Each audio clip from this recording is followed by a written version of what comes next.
participamos nos permite não apenas receber, mas trocar energias e nos fortalecem mesmo, nos trazem muito mais equilíbrio quando permitimos que a nossa atenção fique focada um pouquinho, que seja no nosso interior. Nós ouvimos, através daquela mediunidade mais comum que todos nós temos, que é a intuição, muitas dicas, muitos insights, muitas informações importantíssimas para a nossa vida, que na maior parte do tempo a gente, infelizmente, ignora.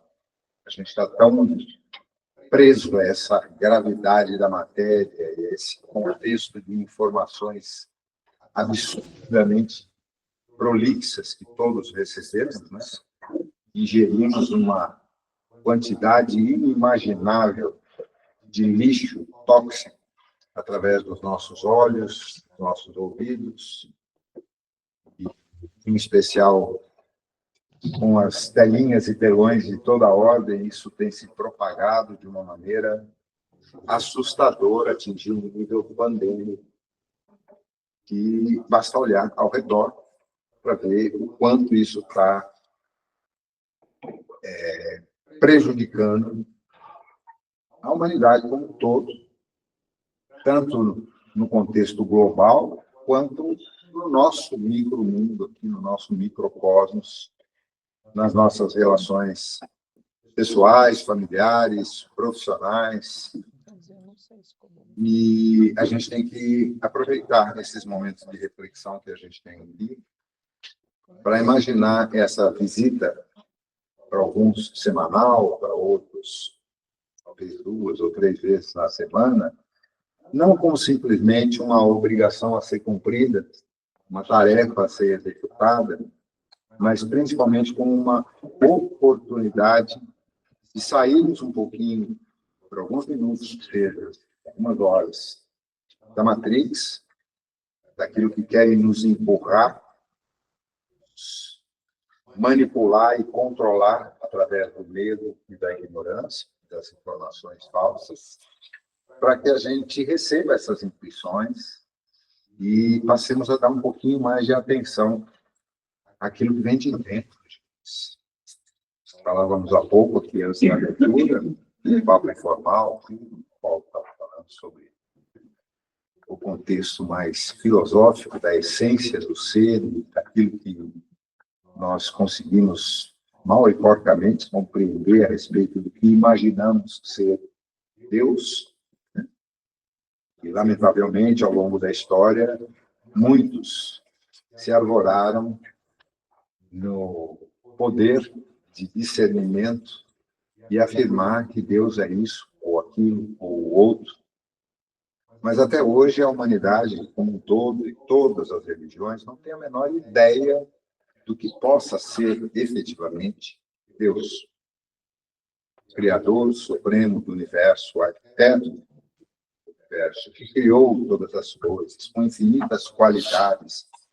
Isso tudo são ilações humanas. Palavras criadas pelo homem para descrever o indescritível, dentro da sua limitada capacidade de compreensão. O que, a meu ver, mais se aproxima de uma forma de cada um de nós, à nossa maneira, compreendermos esse significado profundo da divindade, foram as palavras de Jesus, quando ele afirmou: vós sois deuses. Deus não está fora, não está em algum lugar do universo. Não é isso ou aquilo. Deus se manifesta através de cada um de nós. Cada um traz em si uma centelha divina, uma partícula ou uma onda, porque hoje em dia a ciência já provou que não existe essa dualidade em ondas ou partículas. Tudo pode ser ambas as coisas ao mesmo tempo. Aliás, tem até um filme recente, meio comédia, mas que tem esse título, né? Tudo em todo lugar ao mesmo tempo. Muito confuso, mas com uma mensagem muito profunda. E nós estamos esbarrando numa fronteira que nos permite ter uma compreensão um pouco mais ampliada a respeito dessa divindade que existe dentro de nós. E que só se manifesta, e Paul colocou isso com muita propriedade, através da nossa experiência pessoal. Não através daquilo que lemos, ouvimos, palestras, podcasts, vídeos, filmes. Tudo isso tem a sua utilidade, mas são apenas conhecimentos de outros que nós absorvemos e digerimos à nossa maneira. Agora, a experiência que cada um de nós vivencia, essa não, essa é real. Essa é profunda. Essa nos enriquece verdadeiramente. Nos torna mais próximos dessa divindade que habita dentro de nós. E as experiências, elas são de todas as formas possíveis e imagináveis. Desde quando acordamos pela manhã, abrimos os olhos, até o momento em que saímos do estado de vigília à noite. Alguns conseguem deitar e dormir, abençoados sejam. A grande maioria fica fritando na cama horas e horas, mesmo depois de ter tomado uma ou duas bolinhas. Porque a grande maioria das pessoas não dorme mais se não tomar alguma coisa.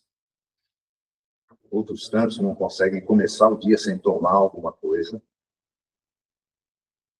Mas, nesse período que chamamos de vigília, nós passamos por uma infinidade de experiências. Desde a hora que a gente, com todo o conforto da vida moderna, vai ao banheiro, abre uma torneira e está lá água pura, límpida, tratada, que nos permite lavar o rosto, ou abrir o chuveiro, e vem aquele jogo de água quentinha, na temperatura que a gente quer, usar aquele shampoozinho, aquele sabonete cheiroso.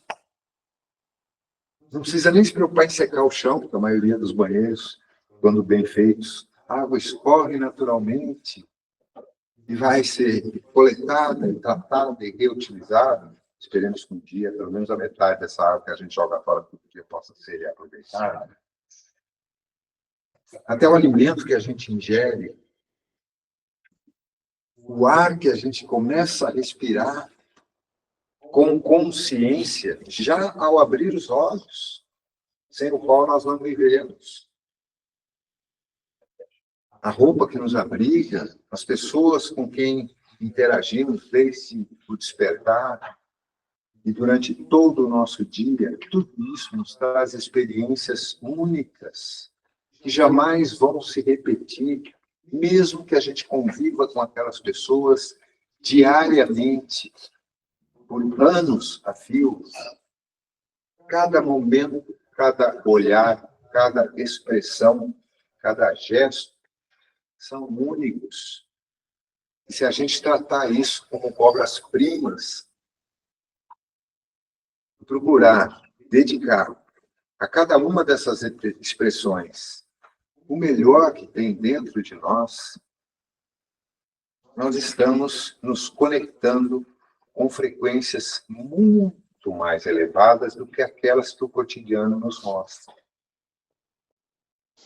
A grande maioria das pessoas começa o dia já automaticamente tem algum aparelho programado para acionar o alarme, ao invés do alarme já é ligar um aparelho de rádio ou de TV, na grande maioria, numa estação de notícias.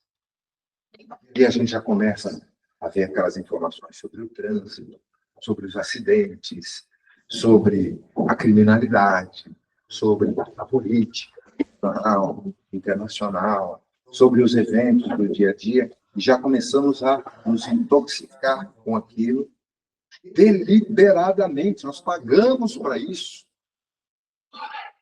sem nos darmos conta do quanto mal isso faz para nós e para o mundo em que vivemos.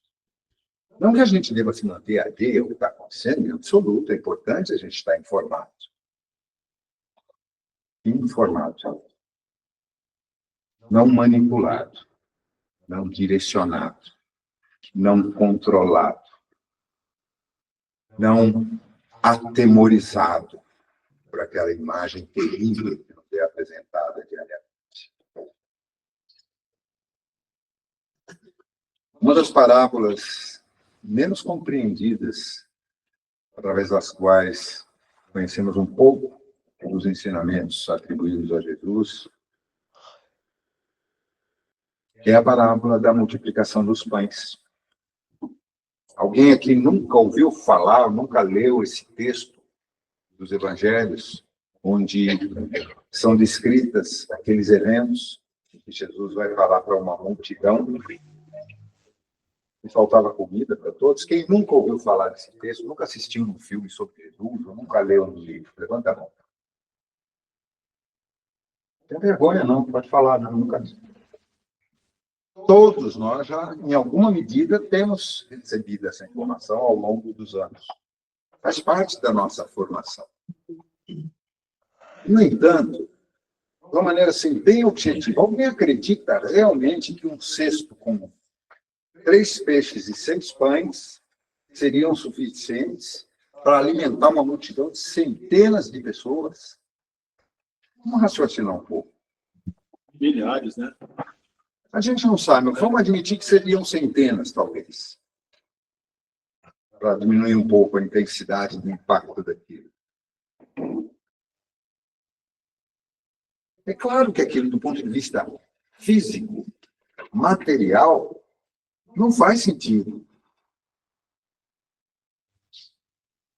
Mas, se nós usarmos a própria evolução da ciência, a nossa compreensão da realidade de hoje, e entendermos que toda matéria é apenas e tão somente energia condensada, partículas e ondas de energia, que, conforme a frequência vibratória, se condensa de alguma forma material, palpável, perceptível aos nossos olhos. Isso aqui, tudo é energia. E os peixes e os pães também são energia. E essa energia, a ciência atômica vem fazendo isso, lamentavelmente, de uma forma dramática, né, nos últimos anos, que é aumentar dramaticamente, através de uma simples colisão de partículas, desencadear um imenso potencial de energia. E, lamentavelmente, isso nos foi mostrado e provado que era possível e real da pior maneira possível. Em Hiroshima, 3 dias depois, em Nagasaki. Ora, será que essa mesma transmutação de energia, porém direcionada de uma forma infinitamente mais sábia, não poderia trazer saciedade física a algumas centenas ou talvez milhares de pessoas a partir daquelas partículas antigas? Mas será que Jesus estava preocupado realmente em alimentar fisicamente aquelas pessoas? Não, alimentar espiritualmente, ele estava. Né? Aí a gente está usando um pouco a nossa inteligência. Porque nós sabemos que todo ser humano, razoavelmente bem nutrido ou saudável, e até mesmo adoentado ou debilitado, ele não vai desfalecer ou desencarnar por ficar um dia sem se alimentar. Alguém aqui já ficou 24 horas sem ingerir nenhum alimento? Alguém já passou por essa experiência, não? Mas você está aí ainda, né? Precisou ir para um pronto-socorro no dia seguinte, não? Jejum intermitente. Né? Até a água, que é fundamental para a nossa existência, a gente sobrevive a 2 ou 3 dias sem ingerir água. Existem centenas de milhares de casos relatados sobre isso, em várias circunstâncias. Agora, algo há que não podemos deixar de absorver por mais do que alguns minutos, sem que o nosso corpo power off, deixe ele funcionar. Que é o ar. Os campeões mundiais, como é que chama aquele esporte? Sempre o pessoal fica submerso. No mergulho. Apneia. Obrigado.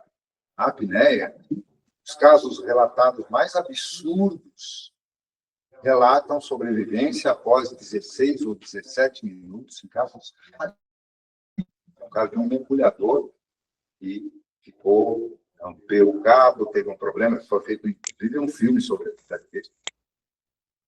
Sobreviveu a um período, se não me engano, no limite foram 16 ou 18 minutos de apneia total. Mas, que são 15, 16, 20, uma hora da face.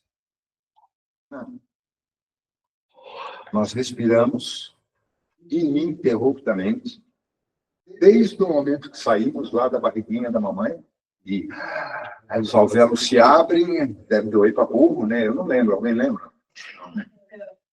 Mas eles estavam fechadinhos, aí nunca funcionaram. De repente, aqui infla, tudo deve doer para burro, por isso os bebês choram, né? Quando não choram, ainda tomam um safanão na bundinha para despertar essa reação instintiva.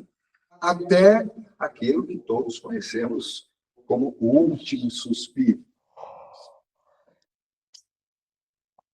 Ora, aonde, fora do nosso planeta, a nossa ciência encontrou oxigênio até hoje? Todas essas sondas que já foram lançadas para todos os lugares. Por enquanto, nem dentro do nosso sistema solar já é praticamente aceito que não existe atmosfera que pudesse manter um ser humano vivo. Ora, se nós estamos aqui, é porque nós fomos feitos para esse planeta e o planeta foi feito para nós. E nós somos parte desse planeta, em todas as suas expressões, como ele também é parte de nós. O conceito do somos todos um, que é a fraternidade extrema, que nos une a todos, aceitemos isso ou não, nasce desse princípio. Essa multiplicação das dádivas materiais projetada através desse relato tem tudo a ver com isso. E aí nós fomos condicionados a acreditar na providência divina. Não, o Pai tudo não está. Um dos salmos que eu mais gosto tem a frase que todos também conhecem: o Senhor é meu pastor e nada faltará. Ora, será que tem ali uma central de controle cósmica ali, que fica analisando cada um dos trilhões de seres que habitam esse planeta e provendo, através de um sistema de distribuição, os meios para que cada um subsista e receba aquilo que precisa? Existe sim. E ele está inscrito na cadeia de DNA de todos os seres orgânicos e inorgânicos. Cada ser recebe exatamente aquilo que é necessário para a sua sobrevivência. Desde uma folhinha de grama, sementinha que começa a brotar, um pequeno pássaro que está procriando, até nós, biologicamente, os seres mais avançados dessa estrutura planetária, que chamamos erroneamente de Terra, que deveria se chamar água, né? Cada um de nós recebe exatamente o que precisa.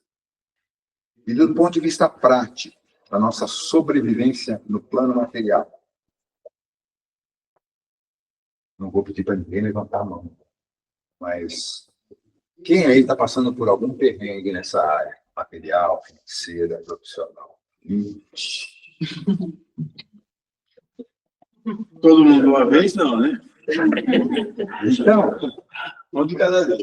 a gente recebe tudo efetivamente precisamos, não aquilo que desejamos. Há uma diferença enorme entre os nossos desejos, as nossas vontades e as nossas necessidades.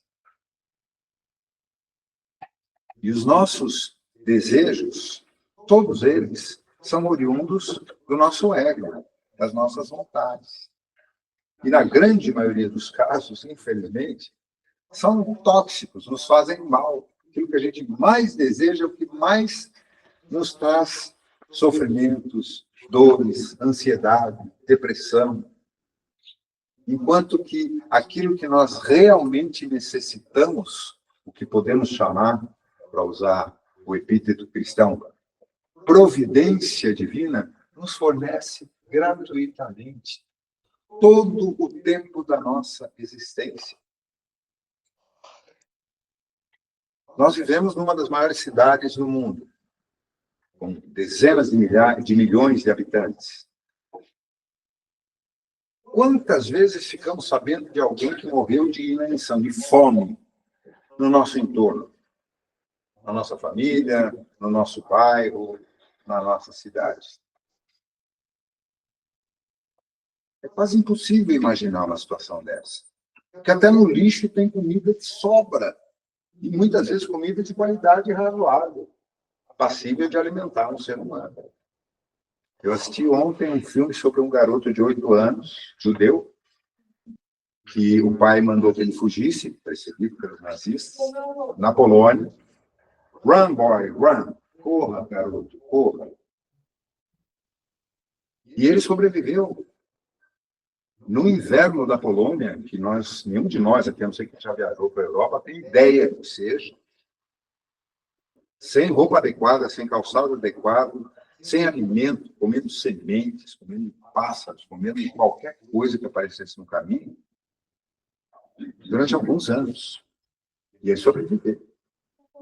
Ele foi acolhido aqui, mas foi mandado embora, porque descobriam que ele era judeu e os alemães estavam perseguindo, e as pessoas tinham medo, e ele não podia dizer que não era judeu,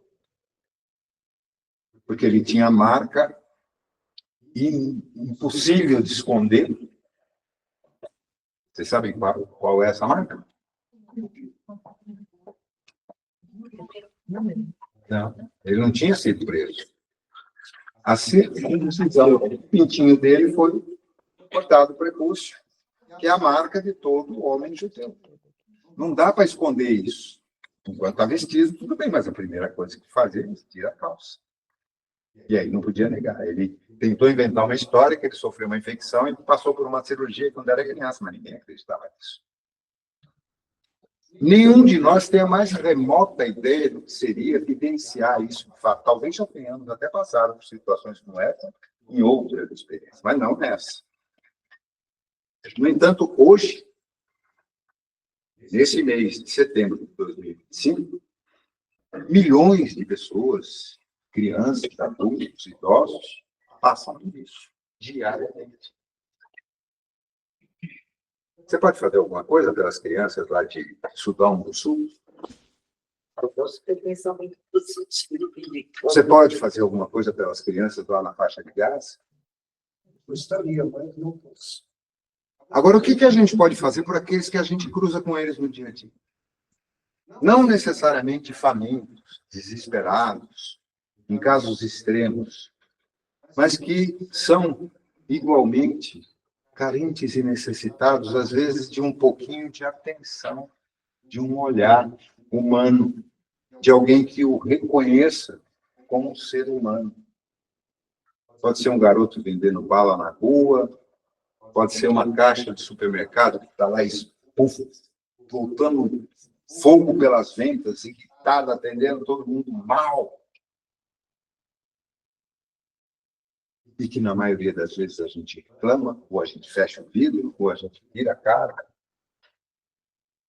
Às vezes alguém dentro de casa, que acordou com os cornos virados, chutando a boneca, reclamando de tudo, gritando, esbravejando, e a gente reage muitas vezes na mesma medida, ou querendo corrigir, chamar a atenção.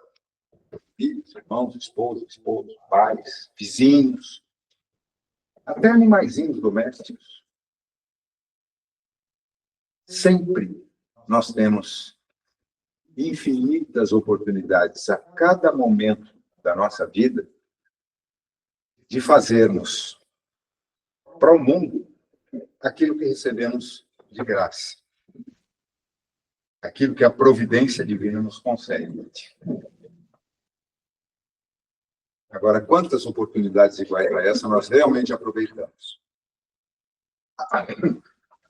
Desculpe.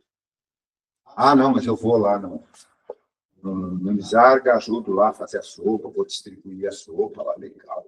Meritório, sem dúvida nenhuma, é uma atitude. Mas não é isso que é o mais importante, é o dia a dia. Não é algo que você precise de outras pessoas para expressar e para fazer. Cada um de nós tem o poder de fazer isso individualmente, para abastecermos a nossa consciência com o poder que Jesus falou que todos nós tínhamos. Tudo aquilo que eu faço, vós também o fareis, e ainda mais, porque vós sois deuses. Mas isso é vontade, tem que brotar de dentro, tem que brotar da nossa consciência. Vamos refletir um pouquinho sobre isso, nesses momentos que a gente está aqui, recebendo tanto amparo, tanto acolhimento, tanto amor, e pensar de que forma a gente pode retribuir isso ao mundo em que vivemos. Uma ótima semana para todos nós, que estejamos em paz e possamos realmente retribuir ao mundo tudo aquilo que recebemos, ou pelo menos uma pequena parte. Valeu.